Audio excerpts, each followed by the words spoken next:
Hey, this is Scott, and today we're going to take a look at the new updated SmallRig GH5 Cage.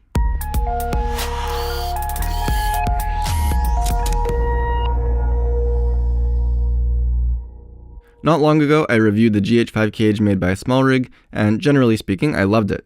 It's very well made, no scratches or rough joints, beautifully finished and simple, yet well functioning. There were a few points though that, while they didn't bother me personally, could use improving. Not long after that, SmallRig announced a second updated cage for the GH5.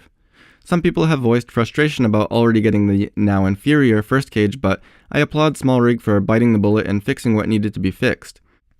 So around 75% of the design was changed, but a lot of those changes don't necessarily affect how it functions. The shape of the bottom, for example, has changed drastically, but I don't personally see any effect. In fact, the larger base on the new version slightly blocks the indentation on the bottom of the flip-out screen that's supposed to be used to easily grab and open it. It's not a big deal since there are identical little tabs on the side and top of the screen, but it might be worth mentioning. The big changes pretty much all focus on the right grip side of the cage. Before, the top was simply a straight bar across that cut through the middle of the front dial and the buttons. This did technically allow you to access both the dial and the buttons, but it made it very, very tight, especially the dial. The new cage completely solves this issue, curving closer to the mode dial and leaving the buttons and front dial wide open. Again, a minor annoyance is that turning the camera off is now slightly difficult, but that's probably not something you'll need to do in a hurry or too often during a shoot anyway. I'll happily live with that. Another big change is the shape of the rail on the right side. This change is kind of twofold.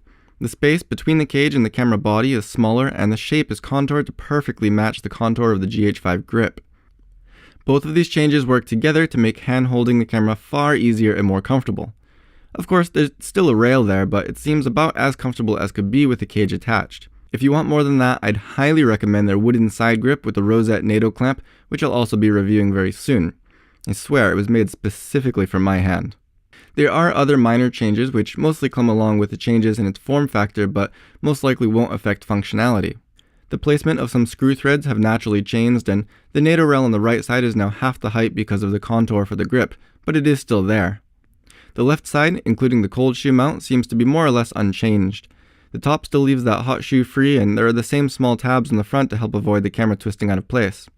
All in all, this is a pretty significant improvement over the first cage, and I'd highly recommend it.